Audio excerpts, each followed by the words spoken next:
Hey, yo, it's me, Pops Van Marmalade, and you're watching the Comics-Related Madness Network. Uh-huh. So come get some.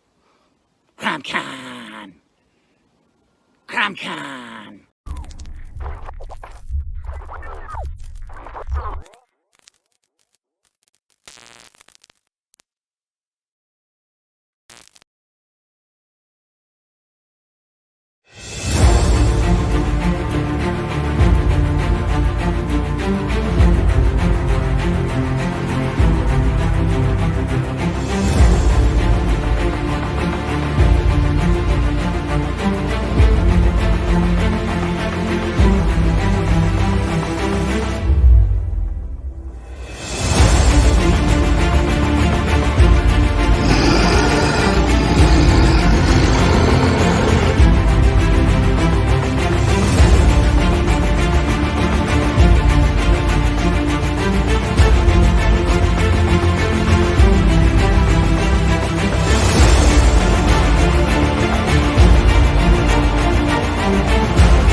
The Madness Comic Network and Comic-Related Madness proudly presents Madness Tuesday Morning Brew.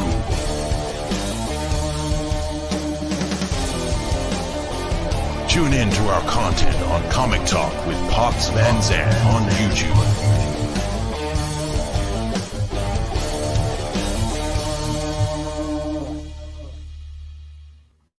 Good morning and happy Tuesday, everybody. It is I, Laurie Calcaterra, your hostess with the mostess, the woman that needs no intro because I come armed and packing. I am really excited this Tuesday because I have a really great guest. I don't know. I think legend is appropriate here. I just want to say I'm going to read some of these characters and properties that this man has been a part of. And if you have read comics, if you are into this culture, this man has helped shaped your idea of who these characters are. So I'm going to start reading. Okay. So Conan, The Hobbit, Moon Knight, Batman, Birds of Prey, Catwoman, Green Arrow, Simpsons, Transformers, and so many more. I can't even begin to list all of the comics that have been written by this man. And let me tell you, he's had a hand in creating some of our most beloved characters, such as Nightwing and Bane. Everybody knows Batman. It's like, be yourself unless you can be Batman, and then choose Batman, right? So I'm going to bring in our guest today, Mr. Chuck Dixon. Hello, Mr. Chuck Dixon. How are you today? Very good, Laurie, and people of Earth. People of Earth, welcome. Again, thank you so much for coming on the show. I'm so excited to pick your brain. Being a brand new writer myself, I've been in this for maybe a couple years. And to see the whole list of accomplishments under your belt, I jumped at the opportunity to really sit down with you and pick your brain. Let's see here. Where do I want to start? So many places. I know. Well, I was interested when I was researching you, because that's what we do, right? Right. When it says kind of like where you started was this comic called Evangeline. Yeah. Okay. Is that the first thing you were writing? Well, I worked in children's books a little bit before I got into comics. I always wanted to be in comics. I never wanted to do anything else, but I got an opportunity to write children's books and be published. So I did a little bit of that. And then Kamiko was a company that opened up like 45 minutes from where I was living. So I went over and pestered them, and they eventually were the first people to publish Evangeline. So Evangeline, I guess, is officially my first comics work. So was that one like superhero? Was everything kind of superhero at that point? Yeah, everything was, but I wasn't interested in superhero genre only. It wasn't even my primary area of interest. Evangeline is a science fiction, hard science fiction series. It's about a nun who works as an undercover operative for the Vatican, seeking out evil across the universe. That's awesome. We used to get letters from people saying, "Well, nuns don't act like that." And I say, and they were always from non-Catholics. The nuns were actually having a ball reading this, probably living their best life in their head, because being a nun is very restricting. That's awesome.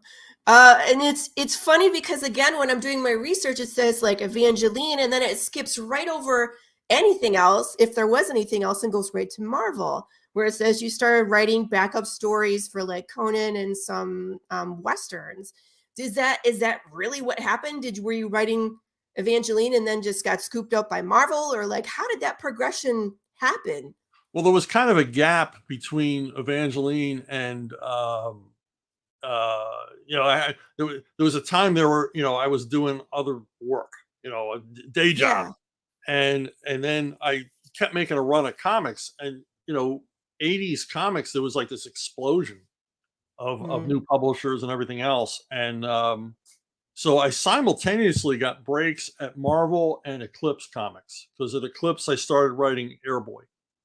And almost exactly the same time, Larry Hama at Marvel assigned me backups in Savage Sword of Conan, and stories in another anthology title he was doing.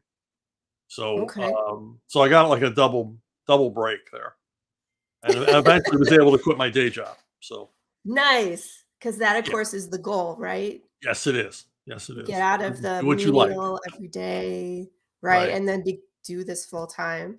I just recently did that last year. Actually, it's been a whole year now, where I gave up that day job and was like, this is it. This is what we're going to do. So that leap of faith sometimes. What's that? You got to go for it. You got to. Otherwise, it's like if you're not giving it your 100%, all of your attention, how can you expect to make that jump? Right. You know? Right. So I always use the example of I think it was Blackbeard who would if he had his pirate crew boarding another ship, he set fire to his own ship to what? give them the incentive. Like, There's no hurry place up. to come back to. There's Right. no plan B. Like, we gotta go. We gotta go. We gotta make this work, or that's it. That's it. There's no backup plan. That's Yeah. hilarious. Yeah, I never had a plan B. You know when you're young and you're in high school and your parents are always, well, think of like a backup plan. Yeah. No, I don't want a backup plan. I want to write. So even from when you were in high school, you were like, I want to be in comics. This is what I want. That's all I ever wanted to do. I mean, from a That's very awesome. young age. I mean, I drew my own comics and wrote them, and I was always doing that. And it's like this is what makes me happy. This is what I was put on earth to do. So That's awesome. yeah. And to be able to walk the path that you know is for you, that's amazing. And not very many people get to do that. No, I'm very fortunate. I'm very Yeah. fortunate. I got all the right breaks. I was in the right place at the right time. So Very cool. So I want to understand this a little more because where I'm at to where you are, I'm trying to understand like how to make the gap, right? How to bridge that gap. So when you went to Marvel and to other publishers, were you applying there? How did that even come about? Like, how does that happen for a writer? well, it's getting to know people really. Yes. I got to know people that were already in the business, people that were around my age who had broken in. And I met Tim Truman. He was doing a lot of work for Eclipse, and that's how I got the Airboy job. I mean, he had recommended me to Cat Ironwood, who was the editor there, to work on some of their anthology titles. So I wrote some horror stories and some science fiction stories for their anthology titles. And then when Airboy came up, he recommended me as writer for that because he knew I was an Airboy fan. I was already, I knew who Airboy was. He's a golden age character, and a lot of people had forgotten him, didn't know who he was, but I was very much a fan of the stuff. And then at Marvel, a friend of mine, Hilary Barta, he's an artist, a cartoonist, a super talented guy. We were just talking on the phone. He said Larry Hama was looking for people to write for an anthology title of war and Western stories. And like, Yes. that's my stuff, war and Westerns.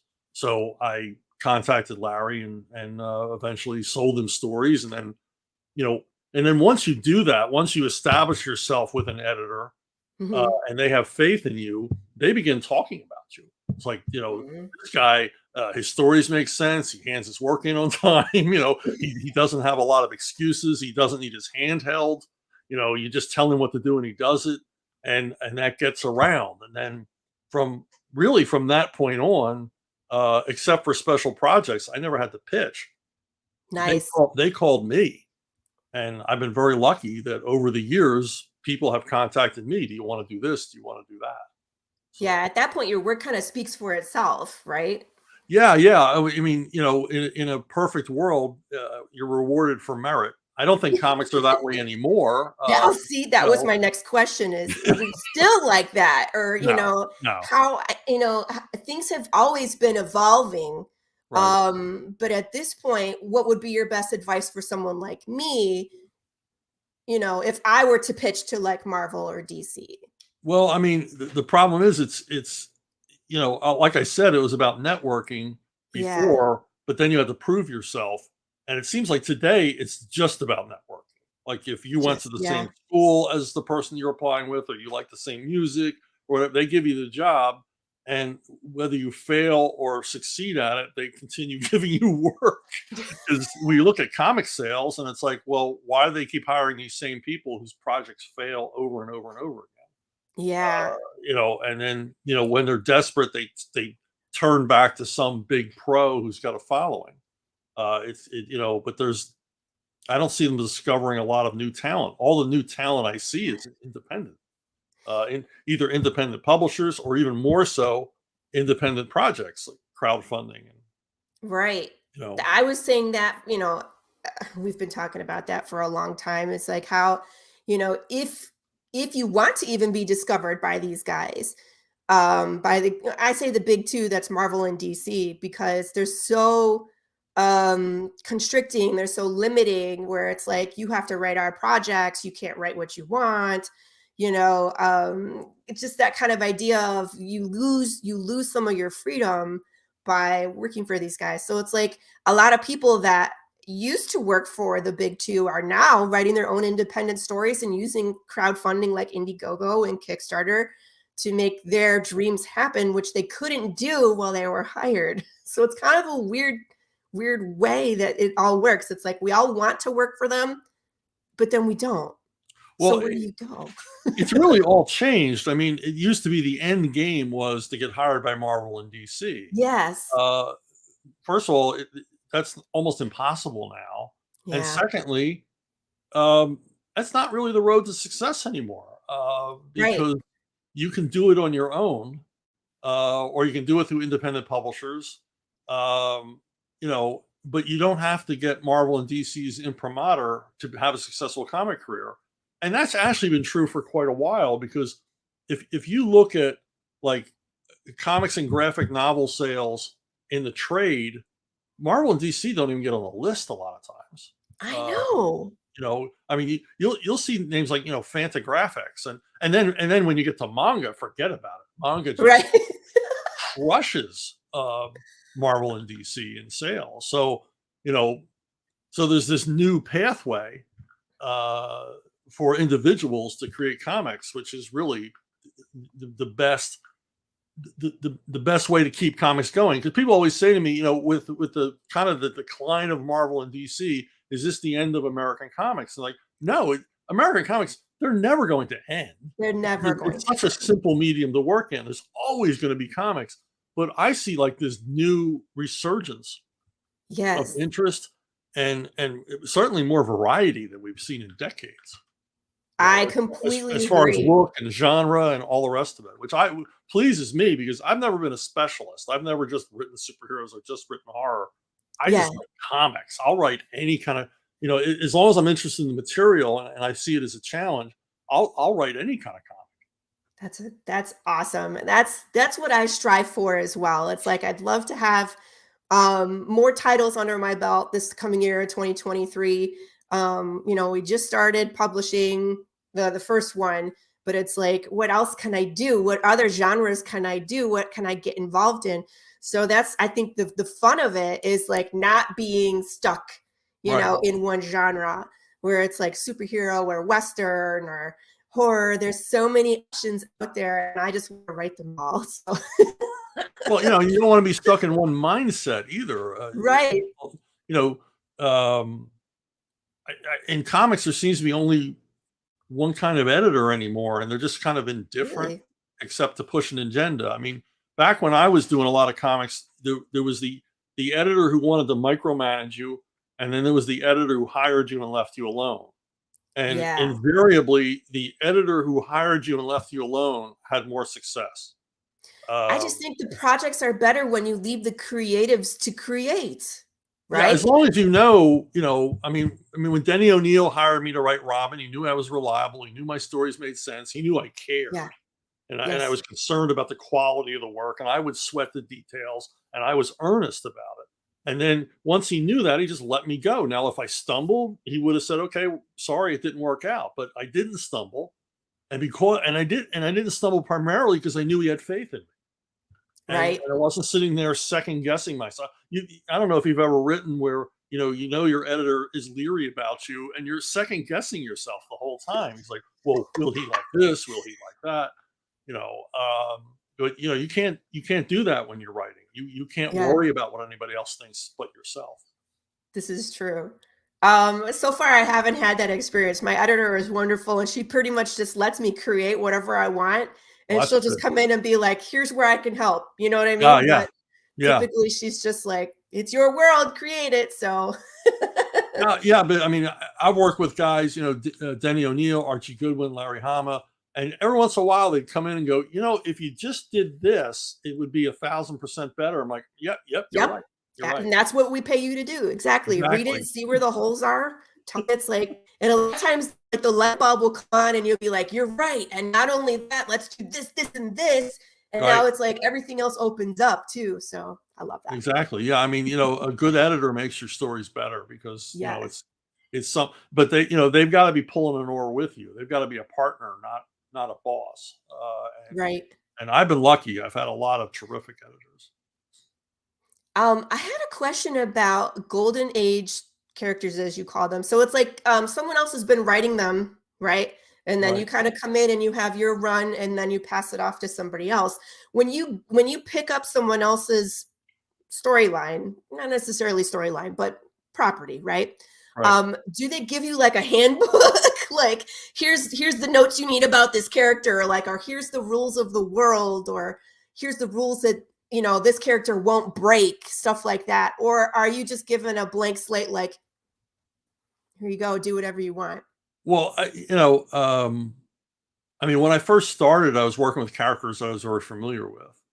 So you're being handed off characters that, I've been reading these my whole life. So I know, I understand. I think I understand these characters. And of course you find out you really don't, because, knowing the character as a reader and knowing the character as a writer is two different worlds. And so now you've got to learn things about the character that aren't necessarily on the written page. And that's where editors guide you. But in recent years, I'm dealing with a lot of characters I never heard of before. Yeah. And people are like dropping new stuff on me. And basically they just give you the comic. And my thing is like, let me read the comics, the previous comics, or let me read your outline or your whatever, and then just let me go, and do whatever. And if I get it wrong, tell me, and I'm glad to rewrite. I'm perfectly flexible with rewriting, but I can't be sitting here worrying about every little detail. Right. Correct me when I'm wrong. And I work a lot with Richard Meyer at Splato Comics. And Richard always says he'll give me some crazy idea and a cast of characters, and then I've got to run with it. And he always says, this isn't what I wanted, but I love it. It's not what I had in mind, but I love what you did. So we always go with my version. But so yeah, there's more of a learning curve for me now because I'm not dealing with Batman or Conan or whatever characters. Good morning, Carissa. See that, and that's where it's like when characters have been around for so long and they have such a big fan base. So I guess it's different because you were writing Batman in the 90s, but here we are, 2023. There's been so much more material, and it's like if I were to pick up that Batman story and really pay homage to that character and the history, there'd be a lot of research, I feel like. Well, the other thing is you have to be cognizant, especially when you're taking over a long running series, and now it's your run beginning, and hopefully it's going to be a long run. You have to be cognizant of what came before. I hate it when writers take over something and it's like, well, it's mine now. I'm just going to tear up everything that went before. And it's like, wow, you just pissed off every single reader. Yeah, you just said go to hell to everybody that was reading this title up to this point. And it's like, no, you have to ease them in, and it's not, it shouldn't even be a conscious effort. You have to continue whatever that previous writer was doing, and then eventually your vision or your ideas or your tone will seed its way into it, without you even thinking about it, because you're you writing it. So your world point of view will show up in this page, but you can't just, hey, it's a whole new era because I'm writing it. Hey, this character's been around 85 years. You're not going to be doing anything that different. Your job is to just keep this character fresh and interesting. Yeah, and I think that's part of the hard part too. It's like when you've been writing Batman, you know what I mean, and you have all these established villains, and he's been fighting the same freaking villains, like you said, for 80 years. How do you come up with something new and exciting? Yeah, well, a lot of times you have to come up with, versions, new takes on old stuff. Okay. I'm right now I'm reading this big fat omnibus of Silver Age Batman stories, and these are like 1956 to 1959. Ah, so good. And this is the stuff I was reading as a kid that was reprinted in 80-page giants. And I'm looking at it and I go, wow, this stuff must have influenced me, because and I forgot, because I'm seeing stuff in these stories that I played with later on when I was writing Yes. just these little elements about the Batmobile or about the cave or about the Bat Hound or, whatever. Right. And I'm playing with this stuff, and it's like I must have, in my lizard brain, remembered these stories, Who's back there? my version of them. So it's not like I'm rerunning it or rewriting it or rebooting it. It's just I'm delving deeper into it because we can now, because comics are quite a bit more sophisticated than they were in the 50s. We can deal with this stuff in a more dramatic way. We have more real estate too. Stories are longer than they were. Right. So you can explore a lot of these concepts. I mean, I always use the example of when I wrote G.I. Joe, I had an advantage over Larry Hama, who was writing G.I. Joe, because he was tied to a schedule of toy releases. So brilliantly done, given the constrictions, but Larry had to present this toy in that issue with a story that made sense to have that toy in it. Right. And without the reader realizing this is a commercial, and Larry did it brilliantly. He never just seamlessly folded this material in these new characters or a new vehicle or whatever. But the difference was when I was writing G.I. Joe, I didn't have to worry about any of that. He had established everything.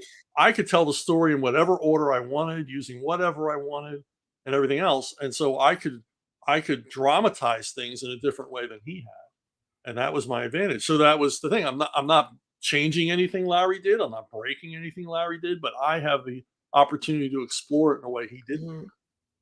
This is a good question from Doc. He says, Chuck, have you ever had editors ask you to write something you really did not feel good about? Yeah. Well, I'm kind of famous for taking my heels in. So if I didn't feel good about it, I didn't write it. I wasn't, I'll do anything to stay with this job. No, I won't. My name's going on this, so it has to be something. I remember a lot of long meetings, particularly at DC Comics, where they wanted me to write stuff I didn't want to write. No. You just say no, huh? No. You're just like, nope, I'm not doing it. No, I remember once my editor and another writer, and we were in a room for an hour and a half while one editor tried to convince me to write something I didn't want to write. And the other two knew I was never going to agree to it. They just sort of like sat looking out the window. They're like, he's not going to say yes. No, it's like, can we just go to lunch? That was seriously, that one editor said, look, let's just go to lunch. Chuck's never going to agree. It's pretty obvious. That's hilarious.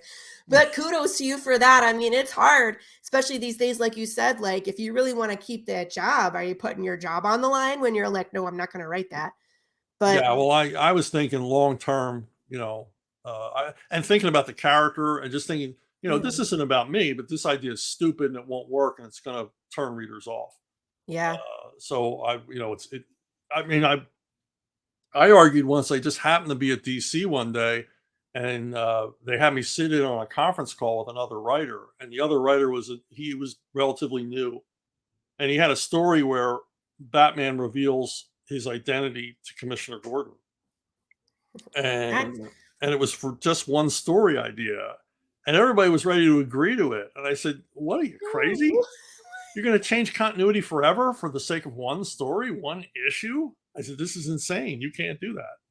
You have to stop." Forever changes the whole dynamic. Yeah. I said, it's not just for the comic fans, it's for the general public out there who knows, even if they've never read a comic book, everybody knows Commissioner Gordon doesn't know who Batman is.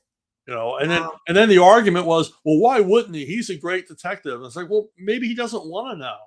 And I said, and secondly, why would you assume Batman has a secret identity in the first place? Why wouldn't you assume that Batman is Batman all the time and he sleeps all day? So that's what I would do. Yeah. That actually reminds who me is Superman? Who is Superman? Why would Superman have a secret identity? Yeah, there's no point of that. Absolutely not. Point. I mean, there's a point, obviously, for the character, but to the general public within that reality, why would they just assume that? You're right. That just makes me laugh because I just started reading Avalon, which is available on ArcTunes, and there was a moment right in the beginning where he's being interviewed by the lady from the Sentinel, Yeah. Evelyn Sentinel, and she was like, "Don't you have a day job?" He's like, "Why would you think we have a day job? This is what we do." He's like, "No, we're superheroes all the time." Yeah, and yeah, then when it would shows we them have at their time? day job, and I was like, "This guy flips burgers." So that's just funny that came up because I was like, "Aha." We'll talk about Avalon some more in a little bit, but Okay. Paul Gomez, I don't know if he's here or not, but has a show on Wednesdays called The Reality of Publishing. Him and I were talking yesterday about some predictions for 2023, and there was some talk about Todd McFarlane going back to DC and bringing back the Batman Spawn crossover. Right. Have you heard anything about that? Like, No, no. I haven't heard anything. But so just so people are aware, you were a part of a Batman and Spawn crossover, correct? Yeah, back in the 90s, they Todd published one and DC published one. Okay. So yeah, I wrote 16 pages of a Batman Spawn crossover or team up or whatever. Were they teaming up? I don't know if they would be friends. Were they friends? Well, they were together in the story. They were fighting some greater evil that was threatening Gotham. But yeah, how that came about was we were at a Bat Summit. We were at some resort up on the Hudson talking about Batman for 3 or 4 days, and Denny brought up this Batman Spawn thing, and he said it's going to be a huge seller. So I don't want to give it to just one of the writers. So he gave it to all 3 of us. Okay. And then we wrote our names on a piece of paper, and someone pulled the names out of Denny O'Neill's hat. And Doug Mensch's name got pulled first, so he wrote the beginning. And my name got pulled second, so I was to write the middle. And then Alan Grant's got pulled third, and he was to write the end. And then Doug and Alan went off that evening and plotted it. And then came back and presented us with the plot, and then I was assigned my little 16-page middle part. And my only thing was I had 2 questions. I said, "Can Batman make fun of Spawn's cape?" And Todd said, "Okay." And I said, "Can Spawn, when they're introduced, say, 'You can call me Al'?" And Todd said, "Yeah, that's cool. That's all right." So those are my things. That's hilarious. You guys, and both it did named sell. out of a hat. It did sell huge. It sold Yeah. huge. They Well, paid yeah. royalties for years and years and years and years. So thank you, Denny. Well, you might see more of it coming soon. Yeah, because yeah, if Todd's coming yeah. back. You know, Right. people are going to go to that source material, and that's already there. Exactly. So Exactly. that would be really cool to have that. Oh, hello, Pops. Well, we hope they use the source material. No. I'm not saying for what they're going to do. I'm saying that when they bring it up, people should automatically go read the source material. Right. Like when they bring out movies, people usually go read the books. If they're smart. I can tell by the interaction from our friend Doc, who also runs a show on the network. Oh, yeah. He's probably going to want to talk to you too. I'm just saying. Oh, do you want to invite Doc? No, I don't mean right now. I mean on his show. Oh, on his show. Okay. I was like, I don't know. I don't want him taking over my show. I still got lots of questions left. Yeah. It's your show. This is my turn to talk. Mine's mine. Right. I'm going to fight. I do have a question for you, Chuck, but it's not comic related. Okay. Because sometimes we want to know other stuff about you. This is what true. kind of music did you jam to when that's a great question. In your 20s? What made you like get the juices flowing? What was your thing, man? I mean creatively? Well, I mean, what kind of music did you love, bro? You want to talk about music? Yeah, I was I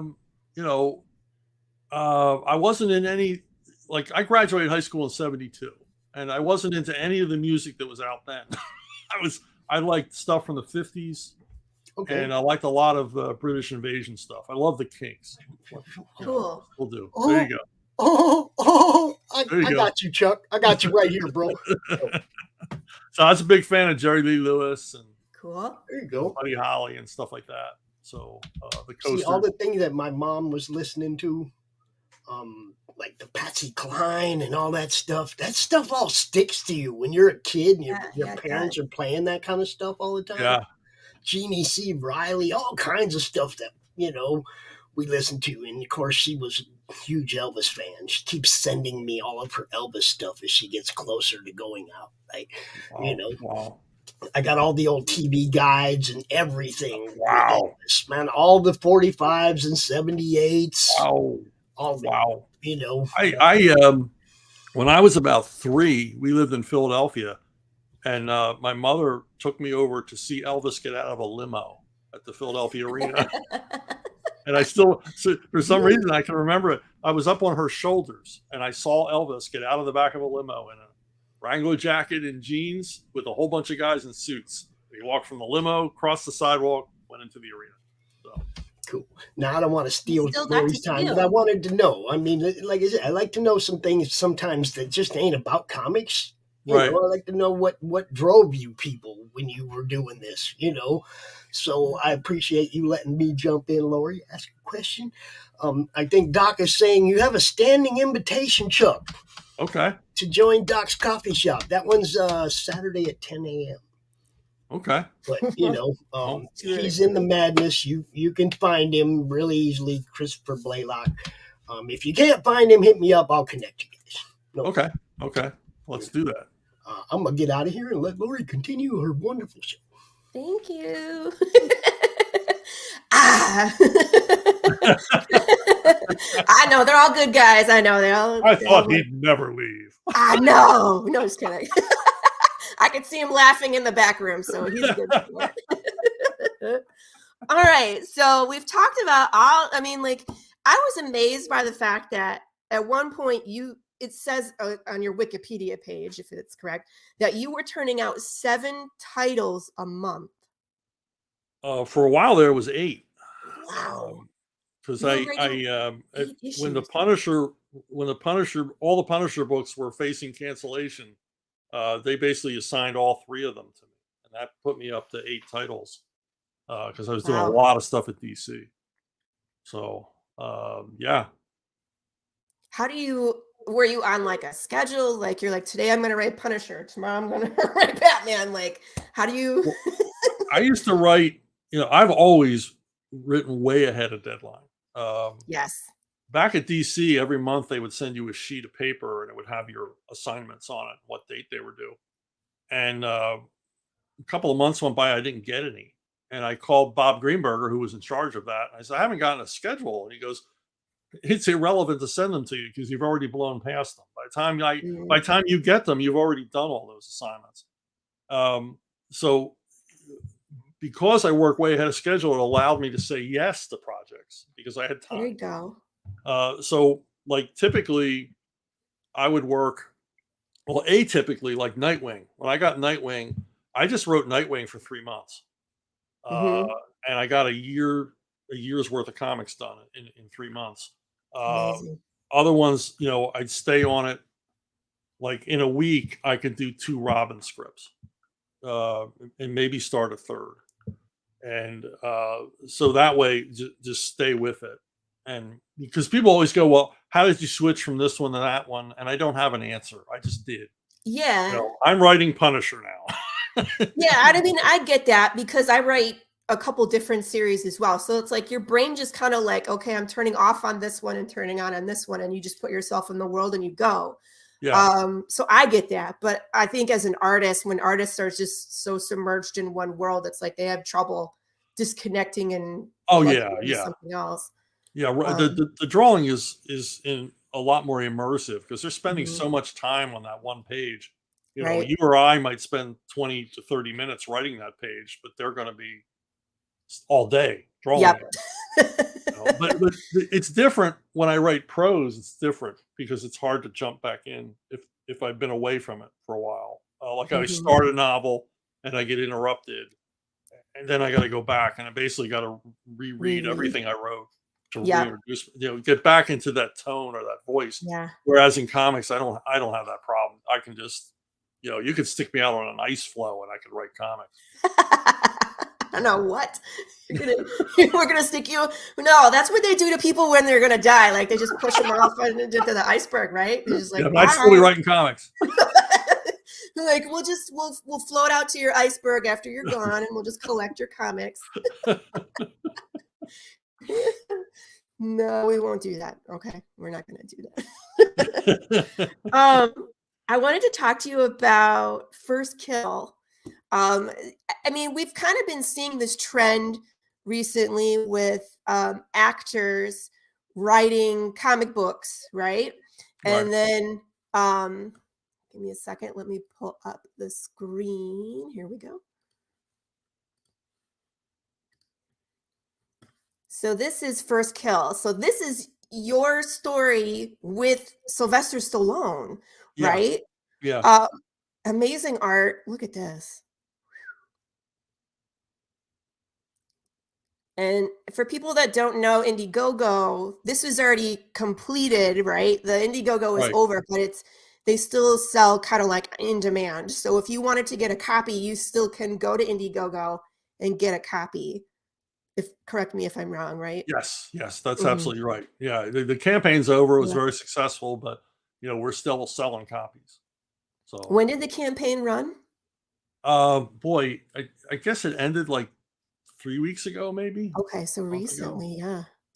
So we're starting to see a pickup of like Keanu Reeves with Berserker and like Wesley Snipes and Sylvester Stallone writing comics. And it's interesting to me that these guys who have been living these stories, now get to kind of create their own world and their own stories, and can find someone as skilled as yourself to like tie the pieces together and make it cohesive, and getting these, very talented artists to put the story together for them, which is amazing. So it's kind of like what we were talking about, like leaving Marvel and DC, leaving mainstream Hollywood in order to just still, excuse me, get to the answer, which is, this is what's fulfilling. This is what they want to do.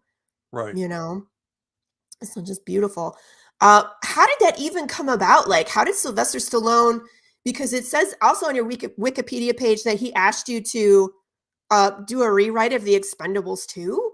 Like, well, I did an Expendables prequel comic, and this is before the first movie came out. I was working off of his screenplay, and he had this amazing. It's not in the movie. I mean, the finished version of the movie is very different from the screenplay, but in the screenplay, he had this sort of shared language between the main characters, where they were completing each other's sentences, and they had all their own private inside jokes and all this other stuff.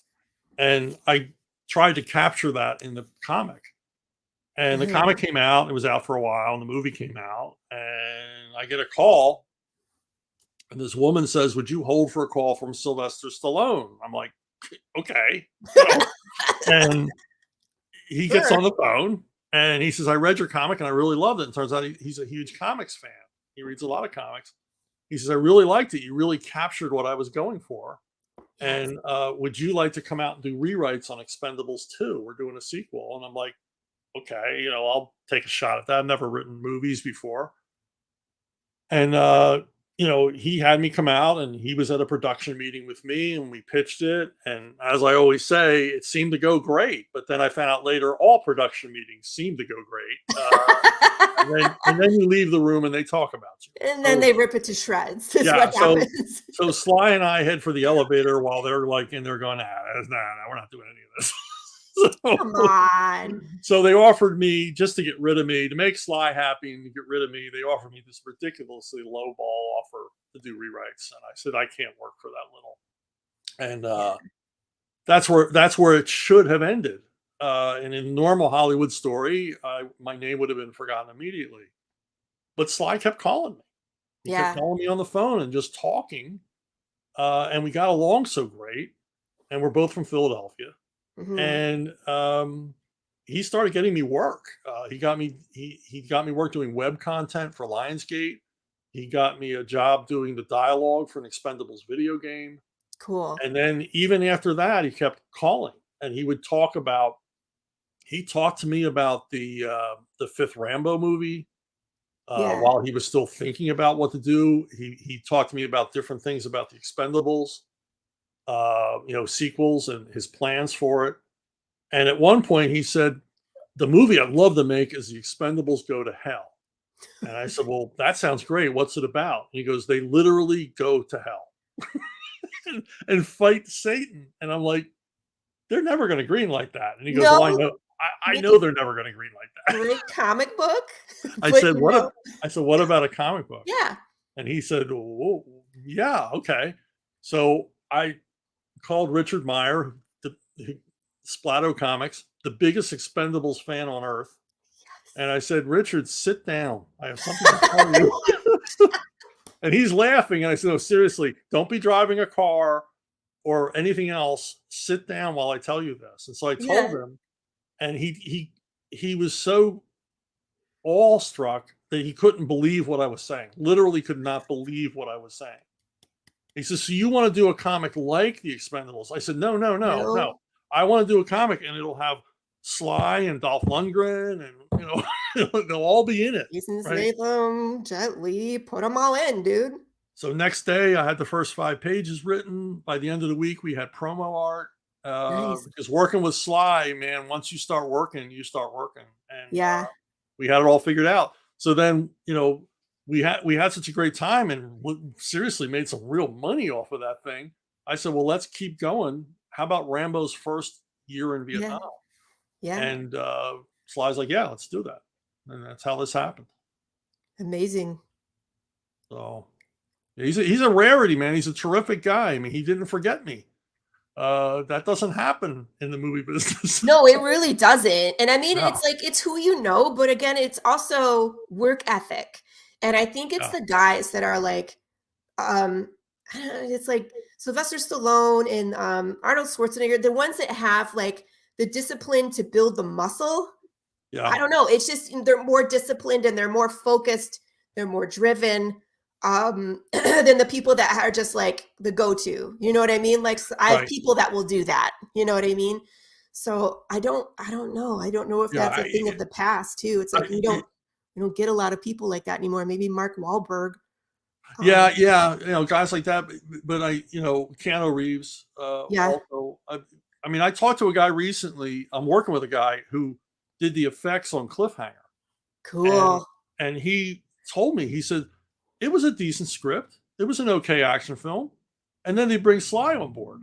And he goes, and everything ramps up to 11. He said, this guy comes in with ideas. Right. Why don't we do this? Why don't we do that? Why don't we do it? And he says, it was crazy. He goes, he elevated. I mean, that is like a seamless, perfect action film. Yeah. And it's a classic. And he said, it's all because of him. That's amazing. And it's like when you could take something that's just like mediocre and it's like, yeah, it's great. But then to like bring in that one person that not only hates it, but like acts in it, it becomes like their own. It's their passion project. That's how stuff is good. And it's like, at least he has that clout where it's like people got out of his way and it could be what it was. But for like someone like me, where I have an idea, I feel like there's so many other things that can, you know what I mean? Where they're like, here's your $5,000. We're going to take your script and we're going to hire Chuck Dixon to rewrite it for us, Right. Stuff like that happens all the time. Yeah. I mean, it's, when you work with these people, you got to turn your heart to stone, because I remember talking with a guy, they were going to option Winter World, a series I did called Winter World. And they had me talking with a screenwriter and a producer. And the subject comes up and they go, well, what if we made the girl a little older, right, in the story? And I said, look, once you buy it, you're going to do whatever you want. So why are you even bothering to talk to me about this? I said, if I sell it to you, if I sell you my child, I have no control after that. So if you want to make her older or turn her into an orangutan or, whatever you want to do, that's what you're going to do, because it's going to go, it's going to go from you to another screenwriter, to another screenwriter, to a director, to and they're all going to put their 2 cents in. This is what gives me anxiety, John. Yeah. Well, this is why we have the crap movies we have now. I mean, when's the last time you saw a movie and said, "Wow, that was great"? It's been a long time. And usually they're independent, or it's like someone Yeah. brand new. I'm a horror fan. So we were talking about this too, where it's like movies like Paranormal Activity, the first one, Right. super low budget, great Yep. idea, executed well. And then Yep. Hollywood got it and made Paranormal Activity 2, and it became something else. You know what I Right. mean? Right. And that's what happens these days, where it's like we have these really great breakthroughs. Blair Witch Project, when that one first came out, it was like no one had seen anything like that before. And again, super low budget. People did it on their own to make it what it is. And creatively, it's a masterpiece. And then now we have Blair Witch Project 7. And it's like, come on, these are terrible. Why are we making these? So sometimes I just don't get it. Like, Hollywood has all this money to make Sharknado and Velocipaster and all these like really what do I call them? They're not that great. We'll Yeah, just they're say just that crappy way. movies. They are, Yeah. but it's like someone made it, so I don't want to, poop Well, on yeah, their they parade. made it and they knew what they were making, and they used Right? to call them fast play movies because they'd only be in the theaters for a week and then gone. And then they're done. Uh, Right. I don't know. I mean, But then indies like ourselves who have these great new ideas, and it's like we just want our story to be heard, you Yeah. know? yeah, you get in a production meeting and it's like, wow, the thing you got to remember in a production meeting is just say yes to everything, and then go do what you want. And I read that recently. I read Mel Brooks's Ooh. autobiography, and he said that's what he would do. He would take all the notes down and then just ignore them. I mean, Yeah, sure. he said that in Blazing Saddles, Warner's wanted him to take the fart sequence out. Oh, come on. Okay, no, didn't do No. that. And it's the one everybody remembers. As Of silly as course. it is, it's the one. But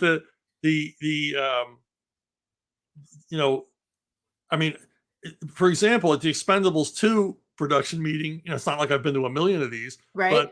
but I've been to a few and a lot of conference calls, and I said, look, I have a new ending for you, and it was this really well set up, multi-layered action scene to climax the film, where Sly meets the bad guy, and they have it out hand to hand.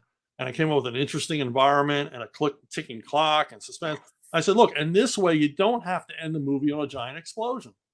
Right? And they said, every action film ends on a giant explosion. You're like, but listen to what I'm saying. That was my mistake. I kept arguing with them. Damn it. And I said, you know what? You're right. You're like, this is just a different explosion. Right. Yeah. It's it's like, because I thought, let's avoid the cliche. But no, they love the cliches because that's conservation of risk. They're comfortable with it. Yes, then see, that's what all of our movies are now, is conservation of risk. It's like, this is a formula that works. We got to check all these boxes, and then we get the same movie over and over. time. It's like, you want fries with that? How about tater tots? No, it's got to be fries. It's always fries. Dang it. Like, you don't get a milkshake, you get a Coke. That's it. That's what you get. It's hard, man, to try and do anything different. But then we get people like Taika Waititi who will come in and he'll do something new. Right. But then the people like it and then they overplay it. Yes. Yep. Sorry, excuse me. It's okay. It's like when Pulp Fiction came out, everybody wanted to be Tarantino. And it's like, right. No, only Tarantino is Tarantino. Only Tarantino Find is your Tarantino. own way. No one else can pull off the blood and guts and gore in the manner that he does it, with the tongue in cheek, and you just can't. You can't in the style that he does it. Right, and in that sometimes endearingly amateurish way he makes films. It's like, this is his individual vision. This is a guy learning on the job, and that's kind of what we like about it. Yes, he's trying something new. Yeah. Oh man, the whole I also do martial arts. So Kill Bill was fabulous for me. It checked all the boxes because it had the ninjas, it had all the samurai, swords, it had the Western element, which I'm a fan of Westerns. Right. So like I really, really enjoyed that movie. But the fact that they had to use black and white in the tea house because it was too bloody, and that's how they got out of that, you know, NC-17 rating. It's like some of that stuff is, it's like after the fact, but it made it more perfect. So it's the same thing. Like he was experimenting with the level of blood until they were like, it's too much, Quentin, we can't do it. And he's like, I know what we're gonna do. We're gonna make it black and white, and that's how we get out of this rating. And it just made it. It's almost like Dadaism, you know what I mean? Like going back to my art history days, where it's like you break something and it's like, okay, now it's done. It's perfect, you know? Well, that's where, you know, I mean, sometimes you run into a problem writing, and then it turns out the problem was a blessing because it forced you to rethink everything. Yeah, I just came to that too, where I was writing a fight scene and I got stuck because I was like, it needs something more. It needs to have a moment that shows who this character is, because I had her, at first I had her killing everybody. And then I was like, no, she needs to leave one. And because I couldn't finish it. And then one of my artists was drawing a concept of the character with it's a long story. Anyway, one of the characters is special and he drew her and I was like, I like her too much to kill her. So then that's how it became like, okay, this is the moment where my main character looks at her and is like, I will give you mercy. You know what I mean? And that moment is atypical for this character because they usually just wipe the floor. You know what I mean? Right. So then it became, okay, now we can develop this character by not killing that one. And the only reason I'm not killing her is because she's so cool looking, because my artist spent a lot of time on her. So it's funny, you know, how things evolve that way, where it's like, all right. I ran into much the same thing on I write the series of novels, Levon Cade novels, and they're about a vigilante. Yes. And he's usually the only guy to walk out of the room. Right. But I had this one character, and I didn't like him, but he was so interesting. Mm-hmm. I thought, man, it's a waste to kill this guy. Be a waste to kill them. Yeah. And so I set it up so that Levon spares him. He has, you know, for whatever reason, spares him. And then he's in the next two novels, you know, and the thing is, my proofreader, my nitpicker in chief, Michael Hutchison, he said, you know, boy, I'm glad you didn't kill that guy. Oh, good. You know, he's like, I hate him, but I'm glad you didn't kill him. But then it's like, then you can write the consequences of that action in there too. Right. Does that character grow? Does he owe him a favor? You know what I mean? So there can be all sorts of stuff that happens based off of that one decision. Yeah, they have a complex relationship after that, where he's like, he's sorry he left him alive, but has to acknowledge it's a good thing I left you alive. Yeah, because there's all these different situations that draw the two of them back together again. Mm-hmm. But yeah, I mean, it's like those kind of things, those writing problems that, like I said, if you stay ahead of schedule, you don't have to worry about it, because it's like, I'm going to walk away for a little bit and think about this, you know. That's where I am as well. We are publishing issue number 2. We're almost done. My artist he just finished line work and he's coloring. So we'll be published this month. And that's issue number 2. And I'm writing 26. Wow. So yeah, that's the way to do it. Far ahead. That's the way to do it. It's great. Now you can see the whole big picture, right?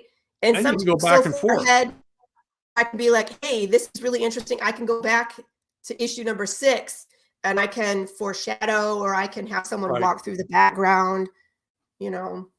That's what happened with me on the first year of Nightwing. I was able to go back and tighten everything up because I had all 12 issues written before Scott McDaniel started working on the artwork. Mm-hmm. So myself and the editor, and this was in the day of when writing for the trade began.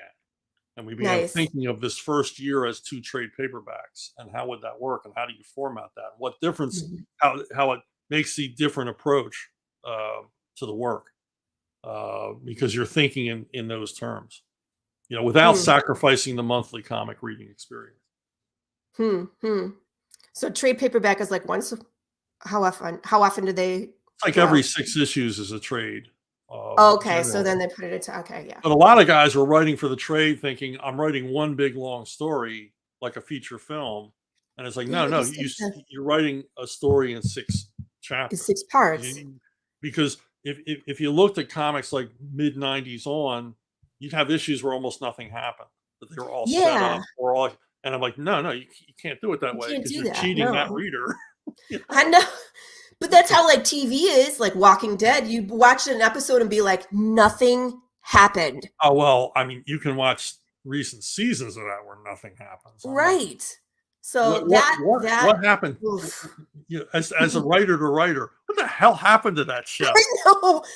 There was I don't know. Honestly, I don't know. I think what happened is that it got so big, they took some of their probably main writers and put them on some of the spinoffs.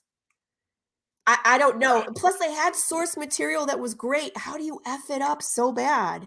Also, how do you forget this is a horror action suspense story, Right. and I couldn't finish. I barely finished season 9. I could not get through season 10 because they did this thing where the characters would all have a theme that they talked about for the whole season. It's like, what we did before, and we have to forgive ourselves, and every character is talking about it, and it's all in the same writer's voice, Yeah. episode after episode. I was like, oh God, they're talking again. That's not why I watched this show.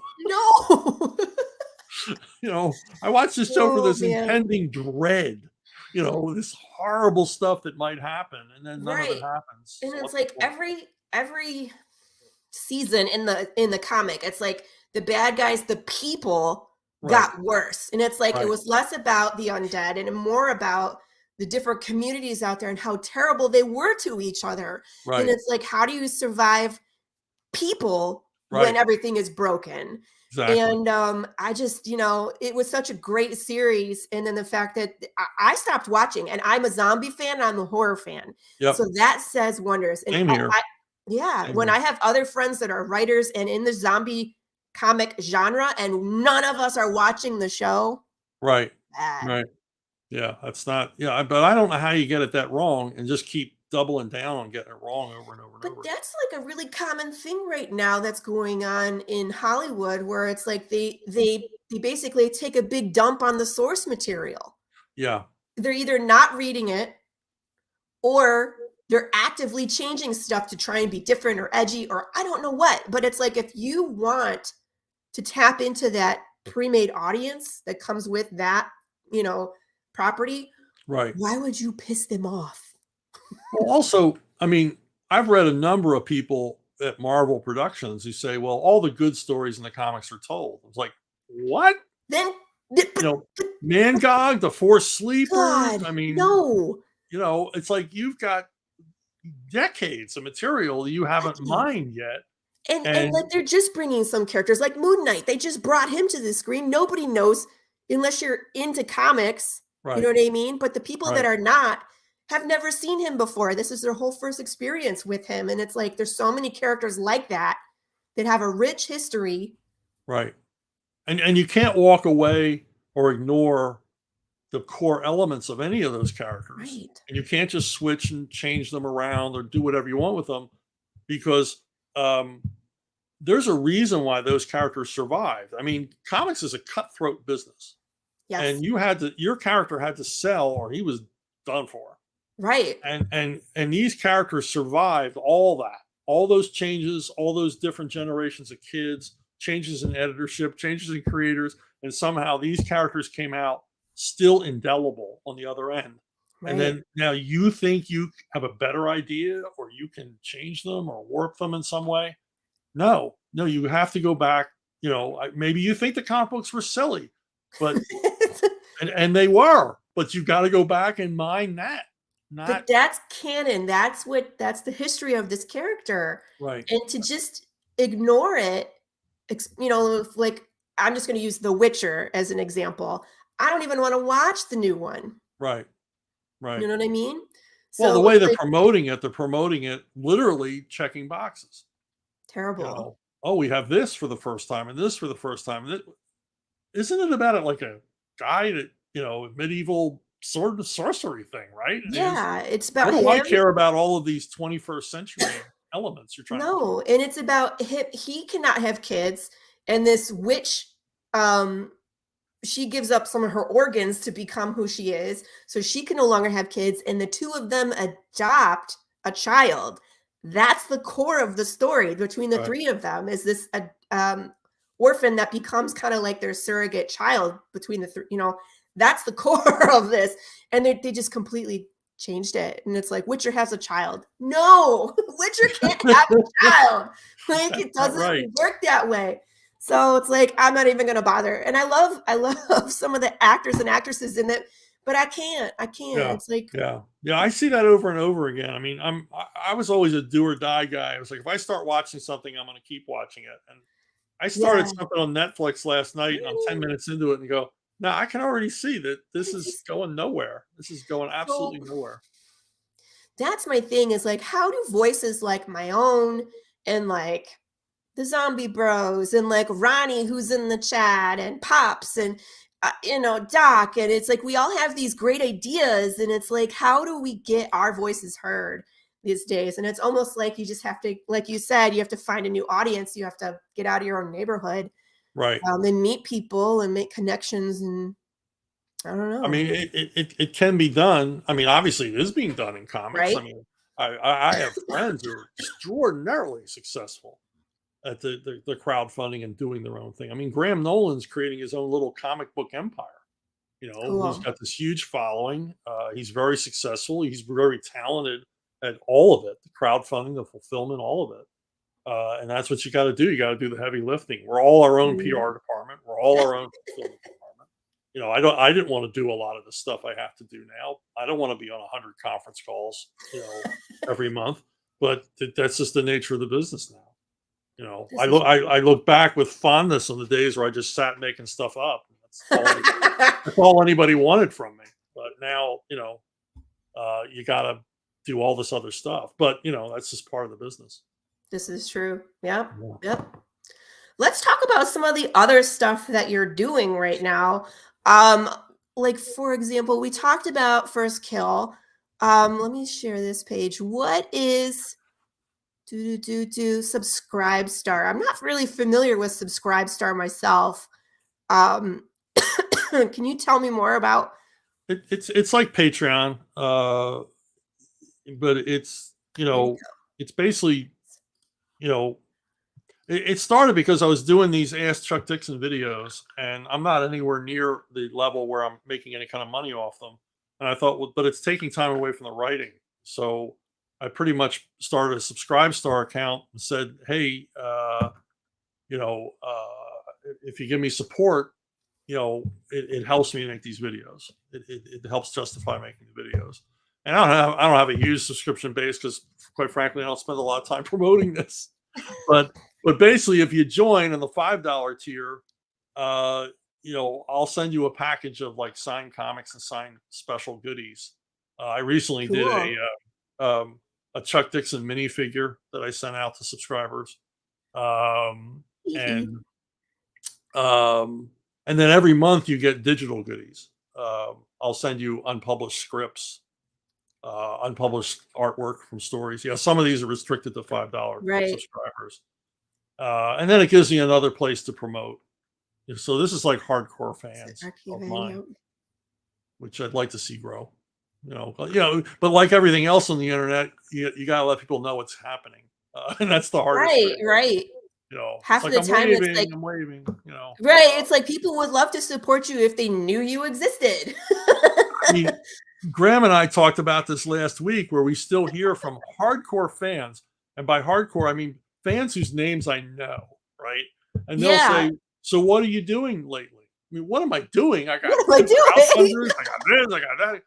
And then other people are like, where have you been? I was like, where have I been? I've never stopped writing. I've written 36 novels. I've got this, I've got a digital comics every week. I've got publication comics coming out all the time. But if it's not Marvel or DC, they don't know what you're doing. It's like, here, I have a webpage. You can sign up for a newsletter. I'll send it, like, you can follow my blog. I don't know. But that's another thing. You're probably the same way. I'm building my email list. I mean, that's not something I ever wanted to do. I know. It's like I had to learn. It's like I was pretty good at Facebook. I'm okay at, Instagram, but then it was like, okay, now I have to learn Twitter, and I'm on TikTok. Yeah, I make videos like. Whoa. as an example, when Graham started his thing with Compass Comics, he's out there promoting. Now we're on Facebook every day, private messaging each other every day, and I didn't hear about his project for 3 weeks. It didn't show up in my newsfeed for 3 weeks. Yes. And it's like, okay, whose hands are on the levers here? I have complained so much about the algorithm because what happens is a lot of times if you're putting a link to somewhere else like crowdfunding, like if you put a link to your Kickstarter, if you put a link to your Indiegogo, the algorithm squashes the activity. Put links in comments, everyone. Put your link in the comments. In the comments. And it's actually more helpful if someone else does it for you. Oh, so like myself. Wow. Go ahead. No, I'll that's a great piece of advice. I did. Yeah. So like I'm in a group of other zombie comic book creators. Right. So there's me and there's these three other guys. So usually what we'll do is I'll be like, hey, I just posted. Can you go drop my link? You know what I mean? Wow. So they'll go put it in my comments and I'll do the same for them. So we kind of support each other that way. You know, anything that we can do to kind of help get it out there. But it's like, yeah, I'm going to do that. That's good advice. You have to trick the algorithm. Isn't it terrible? It's like social media was made so we can connect to people, but no, it wasn't. No, it was made for them to make money. I mean, I would like to go back to like 2000. MySpace. Yeah. Well, no, even earlier, just the message boards. I mean, I was able to reach. I had a message board, and I reached tens of thousands of people every day.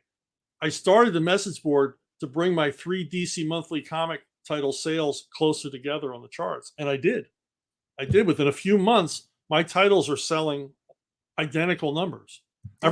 Basically everything went up to Nightwing numbers just by my message board, and it was a level playing field. There was nobody with their hand on the lever saying, "No, you can only reach so many people." I mean, $10. Yeah, I mean, I wish we could just go back to that.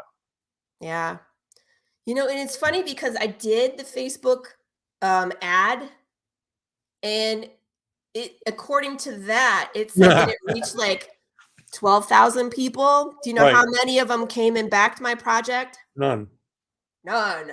Do you know what? I had a redneck come at me and tell me to get the F off of his Facebook page. Otherwise, he was going to come shoot me. So that's fun. That's a human contact. That's a social contact. Yeah. This is kind of the opposite of what I was hoping for $10. I've done the same thing. I've given Facebook money and I don't see the needle move. Right. And then I send out 50 private messages and I see the needle move. And I'm like, okay, how do I even know you did what you said you did? If you did what you said you did, I would have seen the needle move. I would have seen more orders, and I didn't. No. So I don't think they're doing what they say they're doing. I don't think so either. Either that or like the parameters are not set up correctly, where it's like they're just sending it everywhere. That's like people in China are not going to back my. Not that people in China are even on Facebook, but my point is like you're probably sending it to people that are like, it's my grandma. Like she's not reading comic books. And definitely not a Western zombie apocalypse one. So come on. You bring things up I can chime in on. This is why we have pops. This is why we need people the very first campaign I was promoting back in 2017 or something. The guy paid for Facebook ads. Now, everybody that knows me knows I'm social media all day. So if you paid for an ad, I better see it. Okay? I didn't see dude's ads at all. So I've known from the beginning that that's a waste of money, and I tell people do not. Right. Also, when you build that page, Facebook wants that money grab. Yep. That's why I made a group. Okay, I can promote all you guys' stuff all day long and nobody says nothing to me. But if I had a page, it would be pay us. Pay us to promote your page. Pay us. Man, Zuck got money. Don't need mine. No. Don't need mine. Okay. Do better. This is why we built this network. That's why I made the Facebook group where all this stuff is grown out of. is to get eyes on people's stuff and to give people a place to share their links. Come out here and talk about what they're doing. And it's grown into 25 weekly shows, even with all the people that will not promote what we're doing. Wow. We're still growing, even with the people who absolutely refuse to give all these creators a platform. Right. All it takes is a retweet or a share, you know? It's like, it's we're trying to build something for everybody. Yeah. It's like pulling teeth. It's like trying to get reviews on Amazon. It's like, Yep. Bezos, another one I try not to give money to. I'm sorry, people, but you know, if you're on Amazon, I'm probably not buying it because Bezos made way too much money the last couple of years for my liking. I'm just saying. Okay, I'm gonna get back out. Bye-bye. So anyway, this is what happens, and it's good. It's fun. So let's talk about, let's see what else we got. Oh, we got a YouTube page to share. I'm going to share that one. Let me get this one out of here. So what do you do? What do you talk about on your shows? You know, what do you like to focus on when you do your YouTube channel? Well, it's just Ask Chuck Dixon. People send in questions. That was a subtle way of her saying she hasn't watched your show. I'm sorry. I understand. I haven't had time. I've been that. Pops, tell the man I had COVID. I got to give you a shot every now and then. We do replay Chuck's show at noon every Thursday, but he does it live on, or, you know, he plays it himself on his own channel on Wednesday nights. Correct? Yeah. Wednesday at midnight. Right. It pops up when I do one. But I love these. It's like Ask Chuck Dixon. So people ask, and then depending on, you know, how late in the evening I do them, I can get pretty candid. So do you have some refreshments while you're recording? No, I'll do that, but it's just sort of like, what the hell, you know? I'll tell you the whole story behind this one, and then I'll tell, do segments on what I've been reading and things like that. So cool. It's uber geeky, it's super inside baseball nerdy, and that's what we like. It's got a decent audience. Yeah. So I will be tuning in as well. I was like, you sent me all the links, and then I promptly got sick. And I was like, dang it. Oh, man. That's not good. No, I had COVID over Christmas. And was that the first time? Yeah. Well, which now is you had actually a good thing.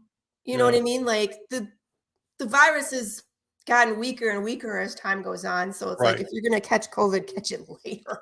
Yeah. So, I mean, that's what I did. I caught it, late in the game. Yeah. So it wasn't that bad.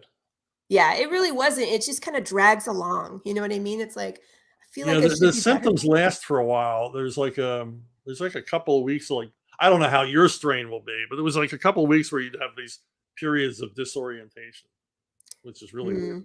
It's the weirdest flu I've ever had in my life. Yeah, it was like a really bad flu. Hi, Chris. How are you? Chris works, he's my publisher. Cool. Hello, sir. Right? Like, say hello to the publisher. Hello. Lots of good stuff on here. So I gotta ask you, what do you have a favorite that you like to write? Because I know you were involved in so many. Do you have a favorite? I mean, genre?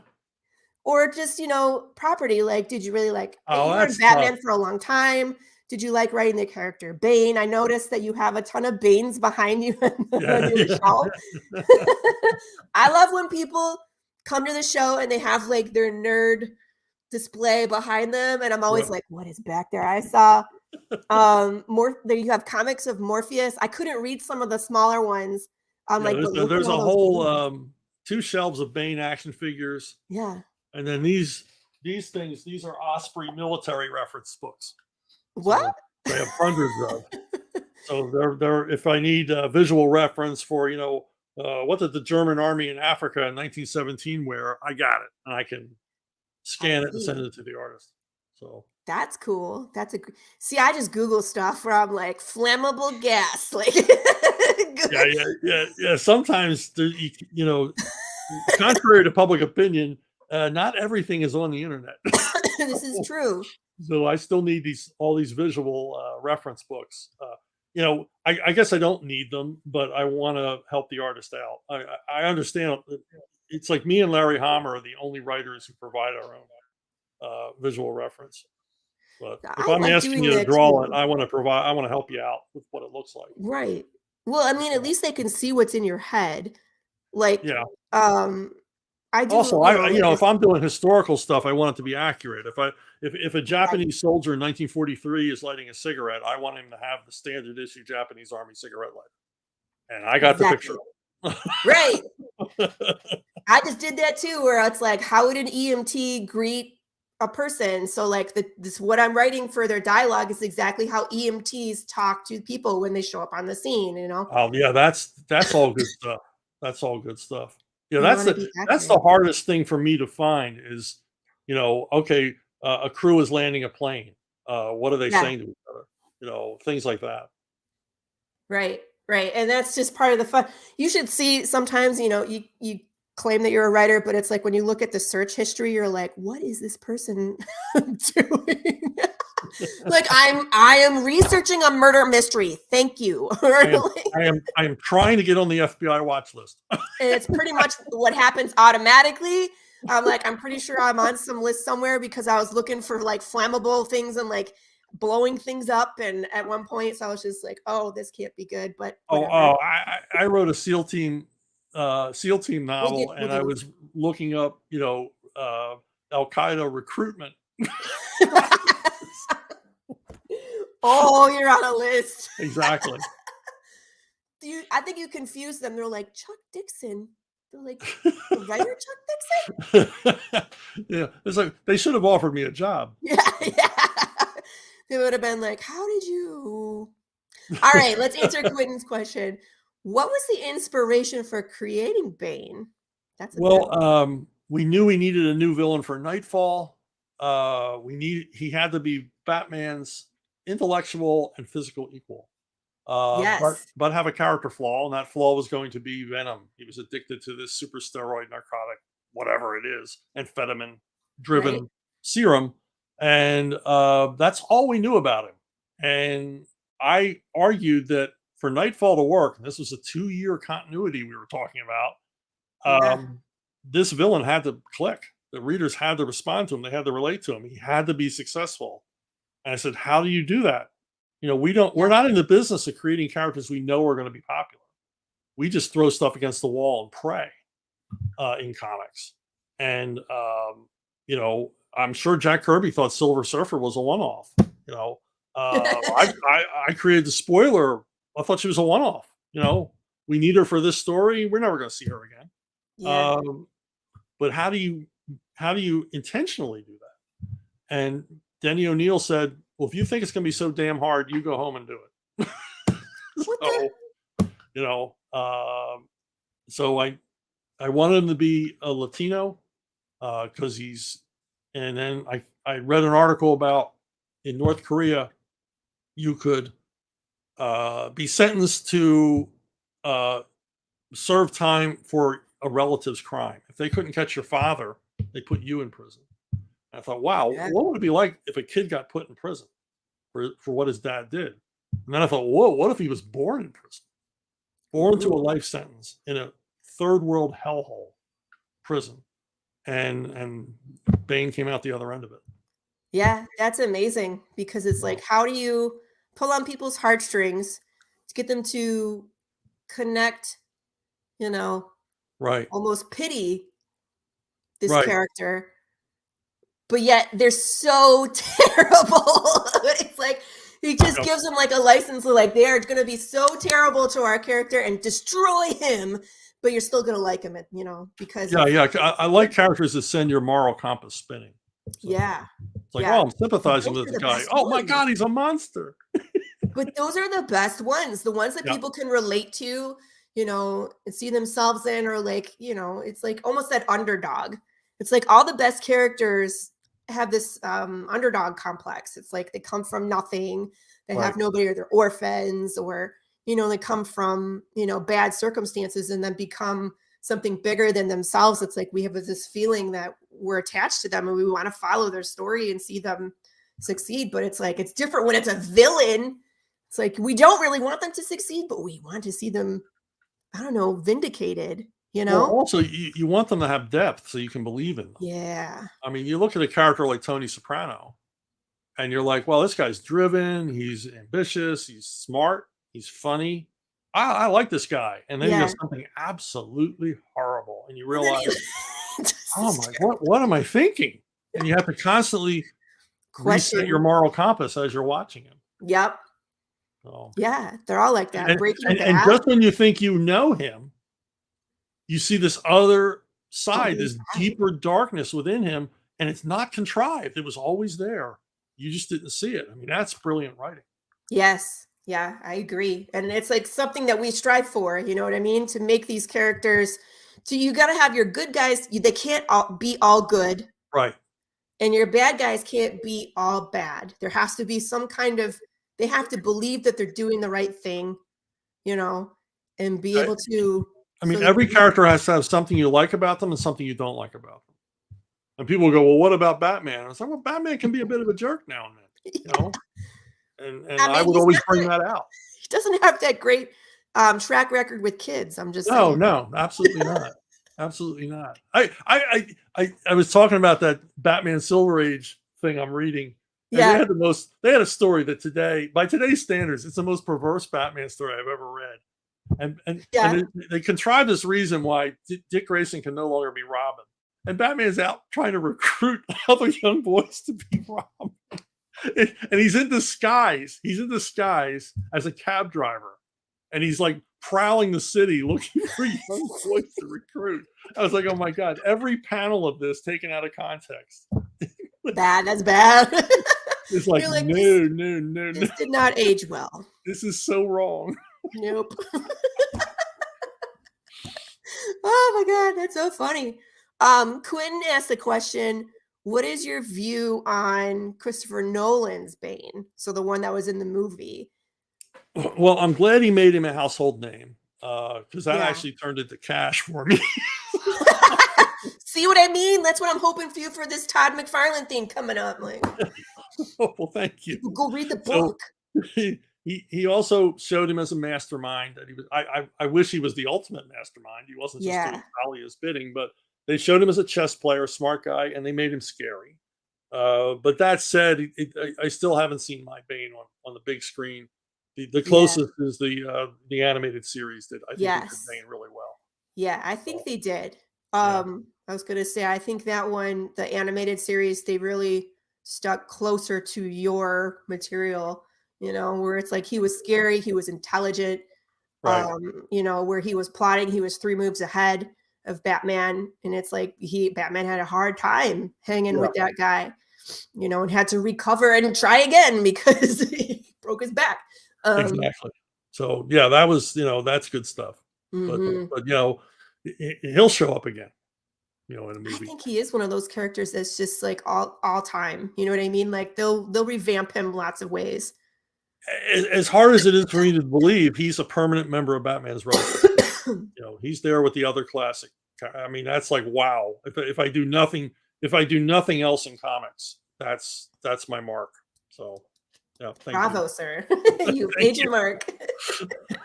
I hope to be remembered like that someday, where it's like this character that we all know and love, you know, was created by moi. So someday we'd like to check that box on the list, you know? Yeah. When they start making references to the character on The Simpsons. Yes. That's how you know you have made it, when you're on The Simpsons. Yep. Then you know you are a pop culture touchstone. Yep. Well, I think you've done lots of stuff to be a pop culture creator, molder. You know, you've influenced a lot of people, including myself, you know, reading comics and watching the material, you know, that they make from this. So it's really cool to be with you. Sorry, I'm just going to nerd for a second. Oh, no. It's fun. I'm having a good time. Good. Let's talk about what you're working on now. So you're currently writing. Where is it? Here it is. I brought up the wrong one because I was going to show Spin Rack, but let me show Avalon first. So you're writing. How often does Avalon It's get weekly. released? It is weekly. Yeah, it's a weekly. And that people can purchase these as well. They can Or if they purchase wanna- the first book, but we're going to be doing a two big fat trade collections. Cool. Because it's everything's complete. All the artwork is complete for 12 issues. Wow. So That's amazing. We're ready to go. I kept clicking. I was like, I'm on 6, I'm on 7. There's 86 of these. Yeah. Well, each episode is like 2 pages. Right. So But I was like, I'm just flying through. I'm like, this is fun. So there's 2 guys. It's King Ace and Phaser. right, And they're in the city of Avalon, right. which, by the way, is a reference to King Arthur, right? Yeah, it's also its geographical location is the bottom of the Jersey Peninsula, basically where Cape May is, and there's a little town, little beach community called Avalon there. Oh, I didn't know that. So I named it partly King Arthur, partly my childhood at the Jersey Shore. That's funny. I did not realize because I've never been to Jersey Shore. Okay, so Yeah. it's the bottom part of the peninsula. It's Cape May, and it encompasses Stone Harbor, Wildwood, Avalon, Absecon, all these other towns in that area. So it's just a made-up Nice. city. So this one, in this city, there are vigilantes and heroes, right? But some Right. of them are asking for money or demanding money. It's almost like That's they're mob thugs. we have a character named Cash, and if he saves you Yeah. from criminals, he expects something out of your wallet.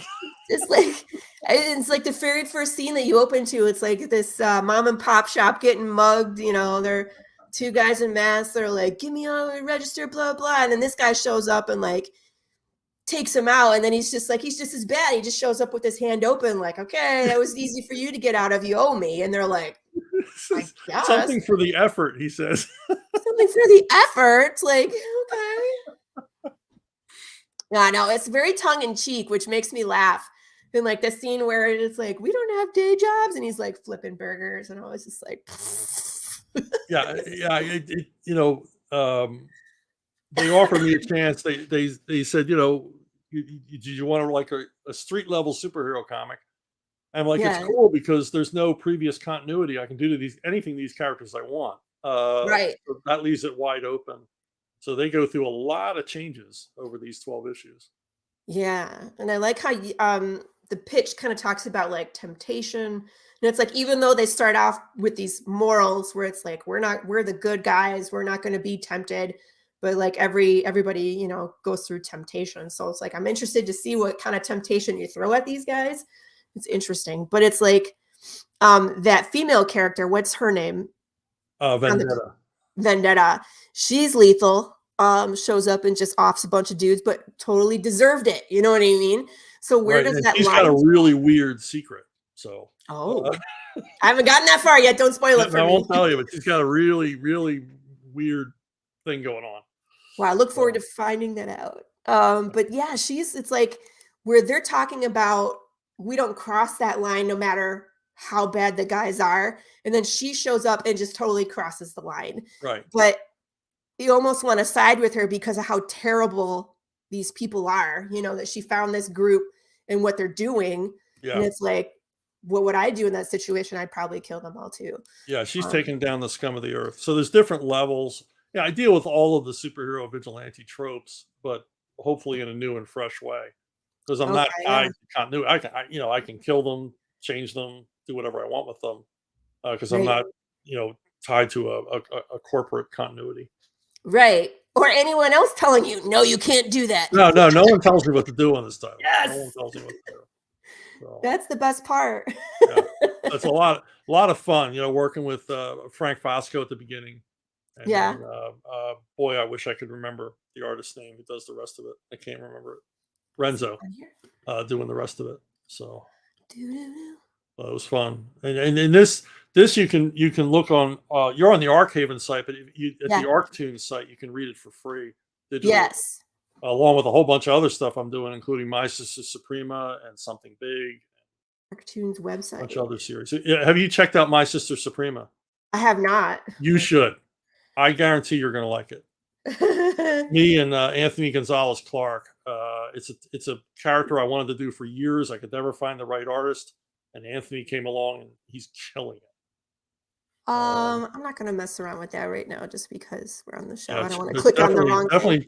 Definitely, and anybody watching, check out My Sister Suprema, and if you know kids, who like comics, direct them to My Sister Suprema, because it's fun for adults, but it's a good comic for kids too. Okay, good. Because that's always a good thing too, is like, us as adults have been reading comics for a long time, and now our tastes are adult. So it's Right. like we want to write things that cater to us, but still we want to make sure we're writing new things, young adult too, to like get kids into the imagination, because we still want the next generation to still be able to enjoy what we had as kids. So it's like, Yeah. I feel like they shouldn't be trapped into the Marvel and DC world. Whatever they're doing. Yeah. I mean, Right, exactly. I've always written when I've written mainstream superhero stuff and stuff like that. I've always pictured a precocious 10-year-old as my audience. And precocious 10-year-olds, they're not easy to write for. They want story, and it's all got to make sense because they get so involved with it. And so I generally aim for writing a 2-tier kind of thing, where it's engaging enough for a kid, but there's enough Easter eggs and Air Force jokes there for adults. So by Air Force jokes, I mean over their heads. Yeah, that's kind of where I am too, where it's like I have the meat and potatoes storyline where it's very easy to follow. It's a cowboy in the apocalypse looking for the answer. But I have all these extra things, like I have Easter eggs and I have riddles and I have short films that people can watch that relate to the source material. Cool. So it's like you could go a step further and, for that sophisticated reader, you could solve the riddles and join the groups that the people, for the riddles solvers, or interact with, like, I think the next riddle I have, when you solve the riddle, you actually trigger something where one of my characters will send you something. That's so you get cool. to interact with the world. I like that. I like that a lot. So I'm trying to do stuff to like make it deeper and more interesting. But if you're that 10-year-old and you just want to read the Western apocalypse, you can. You know what I mean? It's like My Sister Suprema. It's about a little boy who wants to be a superhero, and he finds an experiment on a website, and he tries it, but he accidentally turns his older sister into a superhero. Now he has to live vicariously through her. So it's really a sibling rivalry comedy, but it's also a superhero parody. But at the same time, it's an earnest superhero action story as well. So that's great. It's got like three things going on all at one time. Are you one of the writers on that one? I'm the writer, and Anthony Gonzalez Clark is the artist. Gotcha. And it's really funny, and 99% of that is to Anthony. I mean, I write the gags, but he makes them funny. I mean, he really does. Sometimes it's like the facial expressions and stuff. Oh my God, he's amazing. He's absolutely because I find that with my artists too, where it's like I'll write something that I think is funny, and then when he puts it on the page, I'm cracking up. Yep. And he'll you're laughing like you never saw it before. Right. And I'm like, this is my gag, but it's so much funnier than what I imagined. No, Anthony is amazing at the subtle range of emotions he can get on those characters' faces that really make the gags work, really make it funny. And sometimes they put stuff in the background too, like Marco Drew. There's a part where there's a jail cell, and like part of it is bombed out because we're in the apocalypse, right? And there's a tree growing through the wall, and if you look at this tree, there's a toilet. And you're like, I have so many questions about how did they put it there? Did it grow there? Like, why is there a toilet in the tree? But it's just like, it's not even part of, it's just this little tiny detail up on this tree. And it's like, if you look hard enough about what he's putting on the page, it's really funny. And he spends so much time building the world, based off of what I envisioned, but he just takes it like 10 steps further, where he's like, I can see it. And I'm like, this is amazing. So I love it when the artist gets it and then brings all their own stuff to it. I just love it. So I have one artist, Frank Fosco, and he always says, well, I wanted to make this change and that change and that. And I was like, go ahead. I trust you. You're a great storyteller. You're sitting there. You understand it. You're interpreting it visually. Do it. And I told him the other day, I said, you're either the most collaborative guy I work with, or you're the only one who tells me the changes you made. This is I said, all of you might be making changes, but you never tell me about them. Right. Or it's like you go back and you're like, was that always there? Yeah. I mean, I'll read the story, and if it works, it works. I don't go back and compare it to my script. Did he slavishly follow my every word? I don't care. If it works as a comic, I tell all my artists, as long as you make me look like a genius, that's the only requirement I have. All I'm like is like, these are the key points of the story. Like, these are the things that have to be on the page. Right. Everything else is you.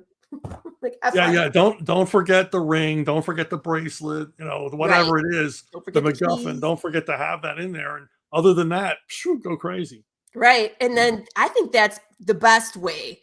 You know what I mean? Because they really live it and make it their own. Yep. And it's like your passion becomes their passion, and it always works out. Yeah, it's a very collaborative medium. I mean, you've got to. I mean, morons who say, "What's more important, the story or the art?" Like, you don't get it. You don't get it. Right? Try again.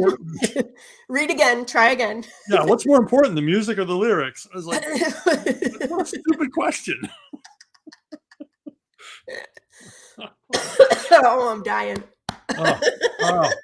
Where can I find my Sister Suprema? Is it online? It's on ArcTunes. Is it on ArcTunes? Okay. Yeah, I provided you a link to ArcTunes. I got it. Go there and find My Sister Suprema. Yes. But it's a lot of fun. It's my biggest hit there. So cool. I'm very pleased. ArcTune, is that pretty similar to Webtoons and Google Comics? Like it's just another platform. We're growing. We're getting close to 11 million views. We've been around about a year and a half. As a creator, can I upload to ArcTunes? Yeah. There's a little thing there you can hit, and then I've never hit it, so I assume there's like forms you fill out and then send samples. But yeah, we're welcoming any creators that want to come on ArcTunes. Okay, I would definitely do that too. I'll add that to my list. And then the only thing that they do at ArcTunes is they re-letter it, because the lettering is on a different program than the art. Oh. So that it can be translated into other languages easier. Oh, that's interesting. That's smart. It is global. It is a global reach. The company's based out of Switzerland. So, yeah. Oh, I'm definitely going to check that out. It's all creator owned. It's all handshake. You own copyright. No questions. Cool. Yeah, I would assume so. It's already done. I wouldn't think they would take ownership after. Yeah. There's none of that nonsense. They don't want a piece of it. If you have a movie made, they don't want half of it. So the crap you run into with a lot of publishers is simply not there at ArcTunes. It's a totally free, open platform. As long as your work meets our standards, and our standards are pretty loose. No sex, no Satan worship, and I think that's it. I think those are the only rules. Check and check. Good. I got a pretty big undead grizzly bear, but other than that, we're good. Hey, we're cool with all that stuff. Here's the last one I wanted to talk about of your links. I'm going to bring up Spin Rack. Spin Rack, if I could actually share the page, that would be great. Spin Rack takes some splaining. Tell us Spin Rack, please. Spin Rack, we're calling it Comics 3.0. It's a digital, not just a digital comics platform. There will be games. We are working on 2 mobile games, and they will be out in a couple of weeks. And what makes Spin Rack different from a lot of other digital comic companies is it's creator owned, creator driven. It's Graham Nolan and me. It's a lot of our IP. There's My Sister Suprema. It's a lot of, it's all of our IP that we own ourselves is on Spin Rack. The mobile games will feature our comic characters, and we're working on a 3D game, full scale 3D game, and all the rest of it, and as well as print and digital comics and merchandise and all the rest of it. For us, this is the next step. This is the next step after crowdfunding, to where we are making our own revenue and just making this stuff happen. And the games are a way to get to that. So that's cool. I signed up for this. And they were like, why do you want to join? I'm like, Chuck Dixon sent me. Like, so but we're working with some absolutely amazing people. I mean, we're working with, tech people and gaming people and people in the film business and people in finance and everything else. And they are just all on their game, and they are all super psyched about all of this. And we meet a couple of times a week, and that's all those conference calls and Zoom calls. And but it's a great team. I know. I was like, I know Pops is listening. I know he's listening. I gotta do it. Do you guys have a video ad, something that we can play up on the network? Not yet. Make one. We're gonna have all of that soon. I mean, this is ramping up really fast. Yeah, hook me up, man. I will play it just like we play all these other ads, man. Okay. It's like that's kind of what we got a ton of trust me, a ton of content in the way in just a few weeks. And then you'll just be bombarded. You won't be able to get away from SpinRack at that point. Cool.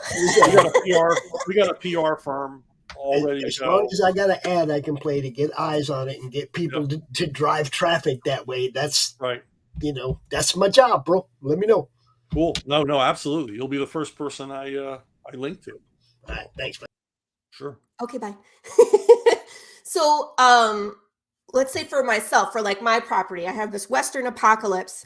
Would this SpinRack group be like someone that I could brainstorm with to create a game based off my world? Absolutely. If there's a gamification, it starts with Graham and I, and we're founders, but we definitely plan on bringing in other creators. Yes. We want this to be a home for, all of these people who don't have a home, and also a way to raise revenue for future projects. I mean, get us away from crowdfunding. I mean, if the numbers are showing me and they say they're conservative, even if they're 10% of what they're saying, I don't have to worry about funding ever again because of the games. And that's always the biggest question for someone like myself is, how do I get off this merry-go-round of Kickstarter? Yeah. You know what I mean? It's like, I want to consistently pay my artist, but there's got to be a way where I'm not begging, pleading, borrowing, and doing like 30 shows in 45 days trying to promote and just kicking my ass, trying to raise the funds so I can pay my artist to turn out a quality product. This is that. This is, like I said, it's the next step up from crowdfunding. So we're not having to do all, and you still own everything. You still have copyright. SpinRack's not going to take that away from you. They just want, that they obviously want the game rights, and other rights, but all of that's negotiable. I mean, when Graham and I were negotiating the contract with them, now remember, we're founders of the company, so we're part of the company, but we still had to create documents so the SpinRack, the company, could have rights to our IP. And the one guy said, I've been in film distribution for 30 years and I've never had a tougher negotiation than this. Yeah, I was going to say, said, well, we're comic book people. We've been screwed so many times. Right. That, every word of this contract has to be nailed down and our rights secured. And you're never getting the print rights. You're never getting the print rights to comics from us. And once everybody understood that, and they understood it pretty quick, we were off to the races. But it was tough, because I was a tough sell on all of this at the beginning, and then I brought Graham in. I said, we need an artist. It's not enough to have a writer. We need an artist. So I said, let's bring Graham in, and he fits. It's a fun group. It's a fun group to work with. Cool. And they're all like, I mean, our tech guy owns so many patents. It's crazy. He's created so many programs. He's created stuff literally that you and I use every day on the computer. That's cool. So, my father-in-law was a patent lawyer, randomly. So it's just like their brains work a little differently. Yes, very different. Very different. From ours, especially. I'm like, they don't make stuff up. No, they're just like, it's all on paper and you need to read it. But he's like the guy that I would trust to be like, read this document to make sure that there's no loopholes where they could take rights for it. You know what I mean? Those are the guys where I'm like, please read this. Make sure I mean, you read these things, you read a standard contract out of Hollywood or out of one of the comic book companies. It's like, wow, they own. Boy, they just sneaky. They just got everything in here. Yeah.